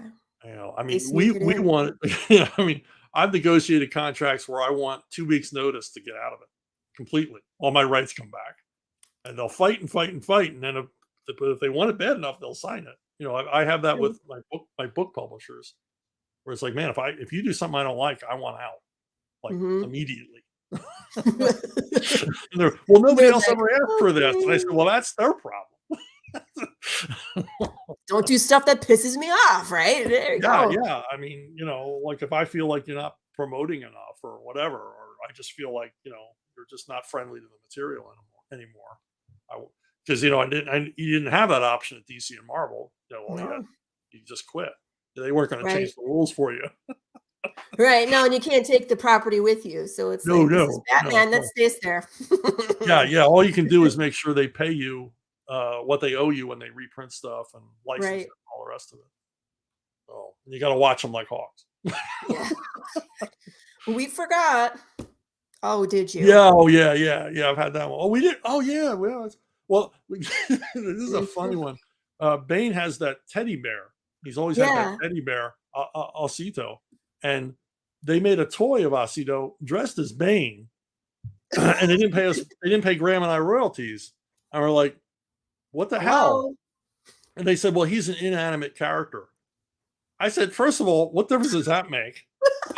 And secondly, when Bane has nightmares, Osito is not inanimate. He comes to life in his nightmares. And I said, Graham and I created the Bat subway rocket, and we got money from that, and that's certainly inanimate. So, you know, you run rings around them logically, but, you know. Any excuse. You're dealing with lawyers. Yeah, then they pretend they don't understand what you're talking about. I mean, they don't speak English. Right. What? Contract? Royalties? Yeah. What's that? Could you clarify that? It's like, I've clarified it 16 times. You're stealing from us. I'm clarifying that you owe me money. Yes. Where the hell's my money? Right. Just sign the check and send it to me. Otherwise, you can talk to my lawyer. You know this routine. And I'm not going to cry for you because it's just a tiny little percentage of what you made. I know. Seriously. Yeah. Crazy. Yeah. Like I have experience in that. Yeah, but you know, hey, if you've ever dealt with insurance, like living vicariously through you, like if you've ever dealt with an insurance company, you've dealt with it. Well, this is true, isn't it? I mean, I've dealt with contracts and difficult people. We're not paying for that. Yeah, but it says here you have to pay for that. Oh well, send us 16 letters and maybe we'll think about it. So it's just the nature of the business. This is the ugly side of publishing that you don't want to think about. So. Yep. Paul, this is for your show. Oh my goodness. Is there anything else that you wanted me to bring up on the show before we run out of time? No, nothing I can think of. All right. You know, put my name in on Amazon. Take a look. Go shopping. That's a great idea. Yeah. Just I know, Pops and Bezos, we get it. Yeah. Everybody go buy Chuck stuff no matter where it's at. That's, you know. Okay. As long as Chuck gets something from it, we're supporting Chuck. Yes. Dude, I want to thank you for like decades of awesome. Yeah, seriously. It was my pleasure. I just, you know, when you started your career in the 80s, I was born in the 80s. But my point is I grew up reading your comics and watching the shows based off of your work. So you have definitely influenced me as a writer and me, you know, being in comics. So I just wanted to say thank you for your work and your contributions, because without you, I probably wouldn't be sitting in this chair. Oh my gosh. Well, that's good to hear. That's good to hear. And or I should apologize. I don't know which. Maybe you were on a path toward neurosurgery or something. I definitely was not. Okay. Was not. All right. Hey, I gotta look at it like this, Chuck. As long as people like Laurie are smiling about what they're doing as they're beginning, and they get the kind of support that they deserve, they'll be smiling throughout their career. Oh no, because this is, I mean, you know, it's great, you know, getting up in the morning and can't wait to get to work, you know. Yeah. I can't tell you how many weekends I spent thinking, wow, I can't wait to get back to work on Monday. What am I doing? What am I doing? I should be working, but it's Saturday and Sunday. I owe it to my family. I gotta not work. Sometimes I just work the weekend. Just depends on when I have free time because I have small Yeah. kids. So There it's you one of go. those things like, you know, You gotta work when you last can work. night I was up until midnight. I was doing some lettering on our comic because I had new pages and I had spent all day looking at them and rereading the script and I just wanted to get it down. So my husband's like, "Where are you?" And I was like, "I'm lettering, but you have to see it. It's so exciting." He's like, "I'm going to bed." I'm like, "In the morning." Well, you know, if you're writing, you're working all the time anyway. So This is true. It's always in your head somewhere.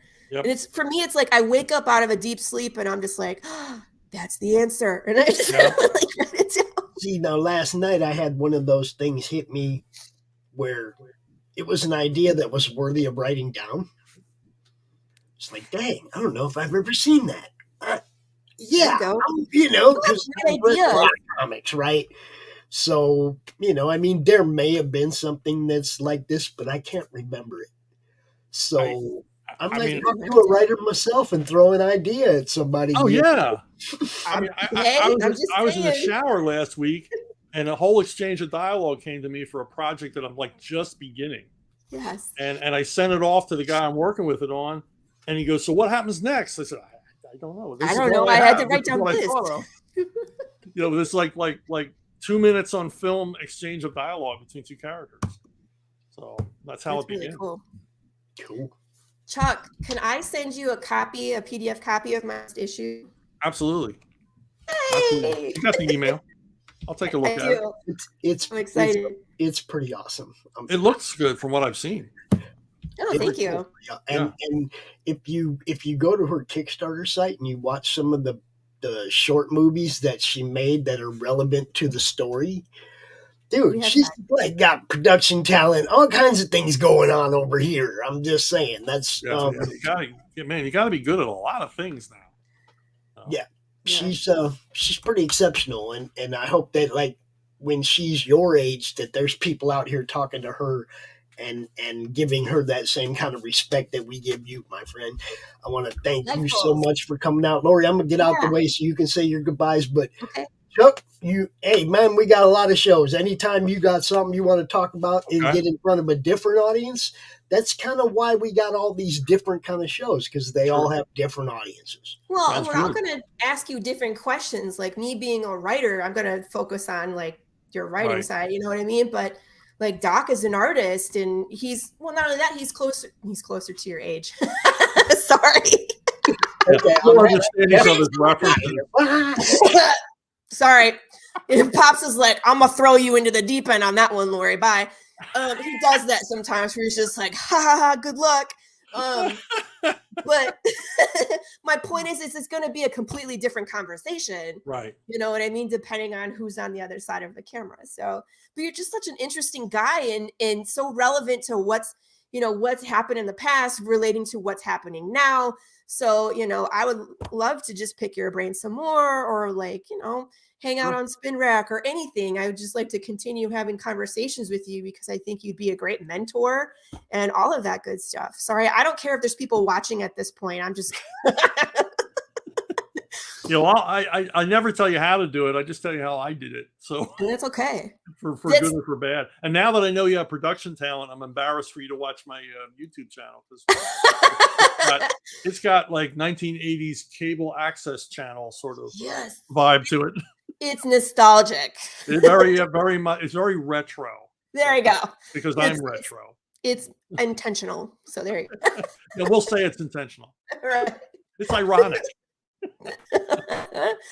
Oh, it'll be a good time. I'll enjoy it. So thank you again for coming on the show. Do you want to tell people where they can find you, follow you? We kind of touched on all the things and we put all your links in the comments, but people, if you want to follow Chuck and support him, listen, let's see where we can go. Yeah, Subscribe Star, Twitter, Facebook. Like I said, put my name in on Amazon, even though Pops doesn't care for that. Barnes and Noble, if you prefer. But yeah, this was great. I like this. This was a conversation, and I really enjoyed it. It wasn't an interview; it was a conversation. I like talking to another writer. Absolutely. This was a blast. Yeah, it's rare that I get to talk to another, and you're very open. I talk a lot to Mike Baron, but it's like we can sit for 5 minutes not saying anything. I got to admit, Chuck, Mike is the one that sent me in your direction last year sometime. He's like, you got to have Chuck on your show. You got to have Pops. You got to get Chuck on your show. I was like, it took a little while. I emailed you a few times before I got your attention. I'm a tough sell. I am. I didn't have a hard time at all. We love Mike. We love Graham. We love all, come on, man. You guys are the guys that we grew up with, and yeah. Yeah, well, Mike is awesome, but we'll get together every now and again, and there's always these long silences. It's just, we can't get over the fact that we were rivals back in the day, and writers are a cowardly and suspicious lot. We never talk about writing; we talk about other writers. Well, if you talk about writing, you're giving away your secrets. Exactly. Exactly. All right, I'm getting back out for the last time. As Nietzsche said, a writer uses his own and his friends' intellects. So you have to be careful around writers. I mean, it's like, but that's artists in general. It's like, even when because I went to art school, and it's like you learn by imitation, you learn through method, and it's the same thing for writing. Right. You read what you like, you consume it, you internalize it, and then you turn around and use that as inspiration. So it's not necessarily stealing. No, but right? And you bring your own life experience to it, your own worldview, and a lot of times you forget where you saw it. Right, like Batman, like you were like Batman I said, as a kid, and it influences the way that you write it. So exactly, that's all of us. We all interpret life through our own lens, and then when we create, it's those experiences and sometimes trauma that creates the world that we write. So, right, and important to not give in to the idea that every idea has been done. I mean, there's formulas and everything else, but there's always that opportunity to come up with something entirely new the world's never seen before. Agreed. So I can't even relate to writers who will say, well, everything's been done. We're just writing variations. Like, I'm not writing variations. I'm not writing. I'm trying to come up with that new plot. Nobody, I want to be the next Shakespeare. I want to come up with that plot nobody's ever thought of before. Yep. I may never do it, but if I stop aiming at that, I'll throw in the towel. So. Well, people, this has been one of the greatest shows. I thank you so much, sir, for coming on. I really appreciate you spending your time, 2 hours on a Tuesday to sit down with a brand new writer and just talk about the industry, talk about your experiences and everything. People, I hope you enjoyed this. If you have more questions for Chuck, we're probably going to see him around the madness. That would be great to see more of you and hang out some more and pick your brain and learn from you. So thank you again. And we're going to head out and we're going to play some commercials on the way out, and we'll talk to you soon. Goodbye, sir.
America's southern border has become a war zone.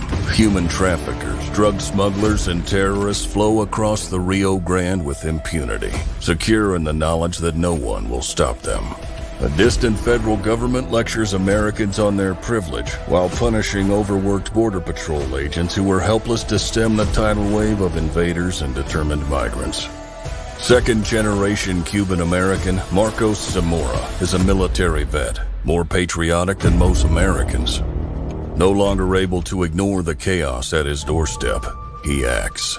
Joined by his best friend Gus, they hit the border every night, saving lives while stopping violent drug cartels and other opportunists. The government reacts with fury at Marcos' attempts to preserve American sovereignty, deploying the full might of their enforcement agencies. But Marcos understands that the only thing the rich and powerful fear is bad publicity, and he records every encounter. Whoever he is, this private American must be stopped. Illustrated by Richard Bonk and written by Eisner winner Mike Baron, Private American is his version of Captain America, and maybe a little Punisher, taking part in this ongoing, violent, and very real battle of good versus evil in the war for American sovereignty. Grab your copy at theprivateamerican.com. We have a secure border, and that is a priority for our administration.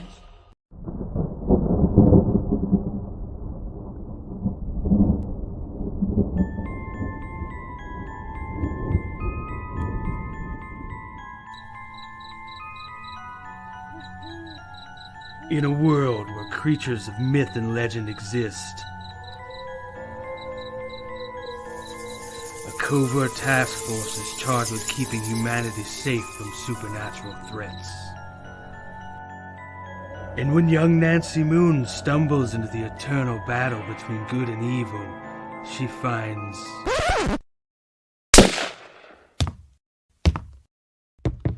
Oh my God, will you shut up? What's happening? Agent Beckett here. Aren't you tired of stuff like that? Want something different? Roll the tape.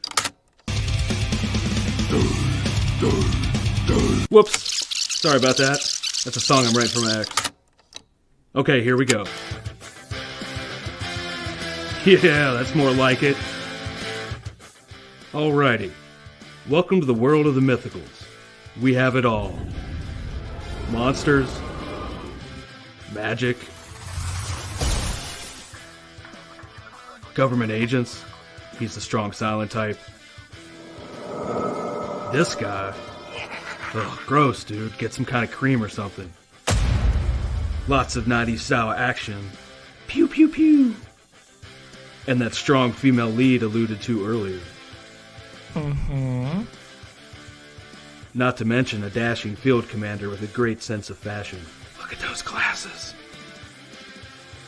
South River Studios presents The Mythicals, Issue 1. Buy it, if you dare. Ugh, will you can it already? How'd you get free? Now beat it before I lose my cool. So what are you waiting for? Sign up today. Like right now. Sign up today on Indiegogo.